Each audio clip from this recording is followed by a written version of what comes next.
Salam, selamat pagi Bapak Ibu Saudara yang dikasihi oleh Yesus Kristus Tuhan, dimanapun berada pada pagi hari ini. Kiranya doa dan harapan kami, Bapak Ibu Saudara, dimanapun saat ini ada dalam kondisi sukacita dan penuh dengan kesehatan, anugerah kehidupan yang daripada Tuhan. Sebelum kita memulai segala aktivitas kehidupan kita sepanjang satu hari ini, baiklah kita mau mendengarkan bersama-sama kebenaran firman-Nya, firman Tuhan yang menjadi pandu di dalam perjalanan hidup kehidupan kita. Biarlah firman Tuhan boleh berakar, bertumbuh dan berbuah dalam kesaksian hidup kita yang semakin menyenangkan hati Tuhan. Kita bersatu di dalam doa. Terima kasih Bapa dalam surga, Allah yang mulia, dalam Yesus Kristus Tuhan dan kuasa Roh Kudus-Mu. Kami bersyukur Tuhan untuk anugerah kehidupan yang kami terima pagi hari ini. Sebelum kami memulai segala aktivitas kami sepanjang hari ini, kami ingin bersama-sama mendengarkan sabda firman-Mu ya Tuhan. Berkatilah hati pikiran kami, berkati kami untuk boleh melakukannya dalam kehidupan kami yang semakin memuliakan-Mu ya Tuhan. Terpujilah Engkau Bapa, dalam Yesus Kristus Tuhan kami berdoa. Amin. Kebenaran firman Tuhan bagi kita pada pagi hari ini terambil dari Kisah Para Rasul pasal ke-9 ayat 39. Kisah Para Rasul 9 ayat 39, demikian firman Tuhan. Dengan perikop Petrus menyembuhkan Eneas dan membangkitkan Dorkas. Maka berkemaslah Petrus dan berangkat bersama-sama dengan mereka. Setelah sampai di sana, ia dibawa ke ruang atas, dan semua janda datang berdiri dekatnya, dan sambil menangis mereka menunjukkan kepadanya semua baju dan pakaian yang dibuat Dorkas waktu ia masih hidup. Maka berkemaslah Petrus dan berangkat bersama-sama dengan mereka. Setelah sampai di sana, ia dibawa ke ruang atas, dan semua janda datang berdiri dekatnya, dan sambil menangis mereka menunjukkan kepadanya semua baju dan pakaian yang dibuat Dorkas waktu ia masih hidup. Demikian firman Tuhan. Kisah bermakna filosofi pohon. Seorang bijak bercerita tentang filosofi pohon. Ada 3 hal yang kita bisa belajar tentang pohon. Yang pertama, pohon tidak makan dari buahnya sendiri. Buah adalah hasil dari pohon. Lalu, dari mana pohon memperoleh makanan? Pohon memperoleh makanan dari tanah. Semakin dalam akarnya, semakin banyak nutrisi yang ia isap. Ini berbicara tentang kedekatan hubungan kita dengan Sang Pencipta sebagai sumber kehidupan kita. Seberapa dalam kita bertumbuh bersama di dalam Tuhan sebagai sumber kehidupan kita. Ada cerita menarik, dikatakan bahwa buah kurma itu manis sekali.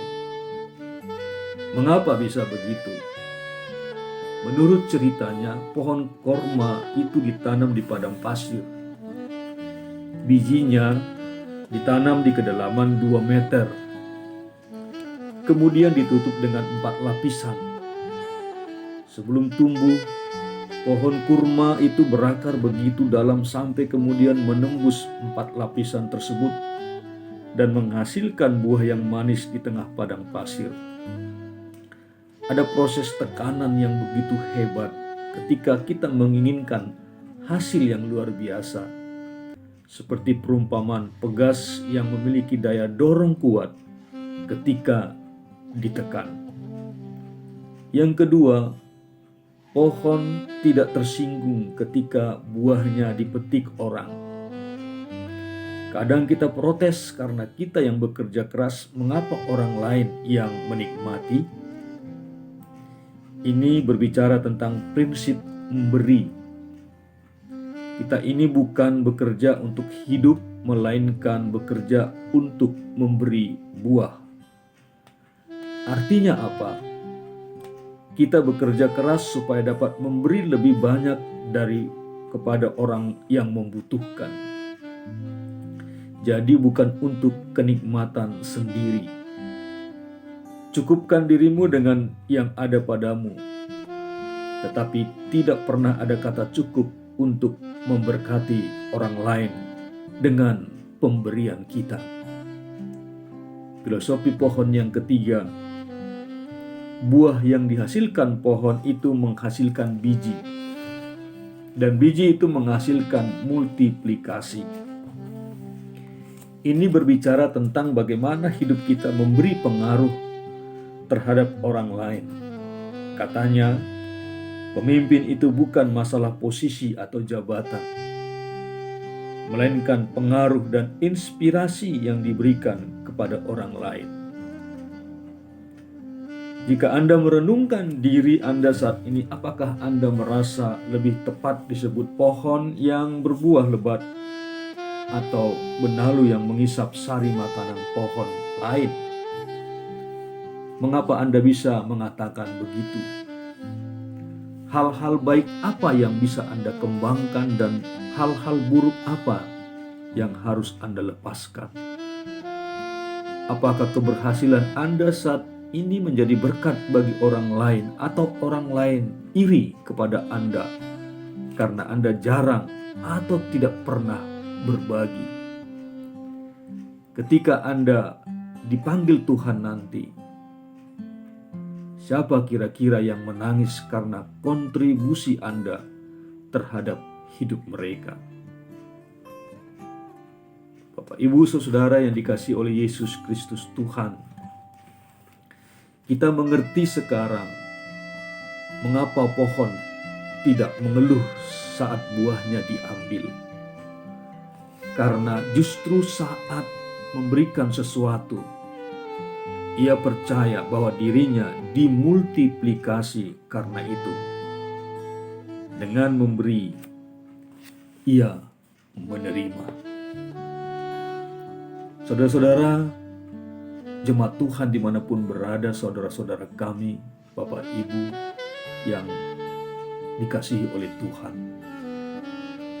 biarlah kehadiran kita merupakan kehadiran yang bukan hanya menerima berkat, tetapi juga memberi berkat. Kiranya Tuhan memampukan kita untuk menjadi pohon yang berakar, bertumbuh, dan berbuah di dalam kesaksian hidup yang semakin menyenangkan hati Tuhan.